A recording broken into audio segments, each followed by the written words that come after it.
Terima kasih Anda masih bersama kami di seputar Bali Malam. Pemirsa, program Pasca Sarjana Universitas Warmadewa melaksanakan matrikulasi bagi mahasiswa baru program Pasca Sarjana di kampus setempat.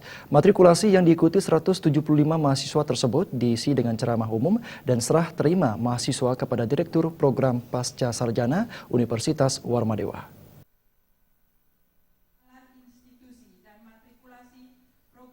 Pengenalan institusi dan matrikulasi mahasiswa baru program Pasca Sarjana Universitas Warmadewa merupakan kegiatan yang dilaksanakan setiap setengah semester pada penerimaan mahasiswa baru.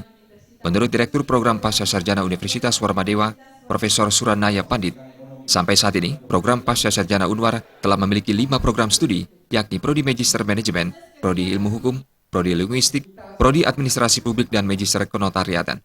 Saat ini jumlah mahasiswa yang masuk ke program Pasca Sarjana Unwar telah mengalami peningkatan. Tujuan pengenalan institusi ini adalah agar mahasiswa baru program Pasca Sarjana mengetahui potensi yang dimiliki universitas, menyangkut sarana dan prasarana, kegiatan Tridharma perguruan tinggi, dan pengembangan program Pasca Sarjana ke depan.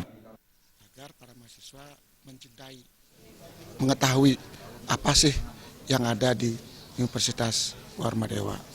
Jadi baik dari segi penyiapan sarana dan prasarana yang kondusif diharapkan nantinya, dan terus berbenah diri untuk meningkatkan sarana itu. Kemudian kita akan berikan dia strategi pengembangan Tridharma. Jadi Tridharma perguruan tinggi kan merupakan kewajiban sebuah institusi. Nah, bagaimana Warmadewa menyikapi pengembangan Tridharma perguruan tinggi ini. Wakil Rektor 1 Unwar Nyoman Kaca berharap para lulusan tidak hanya dituntut memiliki keahlian di bidang keilmuan, tetapi juga memiliki kompetensi dalam menganalisis permasalahan termasuk membangun karakter. Sehingga dengan kurikulum yang up-to-date, ya, saya yakin itu akan menghasilkan outcome atau lulusan yang mempunyai kemampuan yang tinggi di dalam bersaing, itu baik dalam mencari kerja atau dalam menciptakan lapangan kerja. Sementara Ketua Yayasan Kesejahteraan Korpri, Oka Wisnumurti, mengatakan, dalam rangka memajukan program Pasca Sarjana Unwar, pihak yayasan akan mendukung baik dari segi sarana prasarana, peningkatan SDM para dosen, dan dukungan kurikulum berbasis KKNI.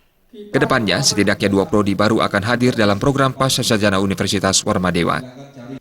Dalam waktu yang dekat, kami sedang mengusulkan 2 prodi baru. Yang pertama adalah Magister Teknik, yang kedua Magister Lingkungan. Nah, dan ke depan tentu ada Magister Kepengacaraan, yang juga kita sedang dalam proses, termasuk untuk di ekonomi ada Magister Akuntansi yang juga kita dorong untuk bisa dibangun dan dikembangkan, karena bagaimanapun kebutuhan ke depan harus kita benar-benar perhatikan dengan baik. Oke, silakan dari Rektor kepada Direktur Pasca. Pada kesempatan tersebut dilaksanakan penyerahan mahasiswa dari Rektor kepada Direktur Program Pasca Sarjana Unwar untuk kemudian diserahkan kepada masing-masing kepala program studi program Pasca Sarjana. Dilanjutkan kepada Ketua Program Studi Magister Ilmu Hukum. Jaya dan Purawira, Bali TV.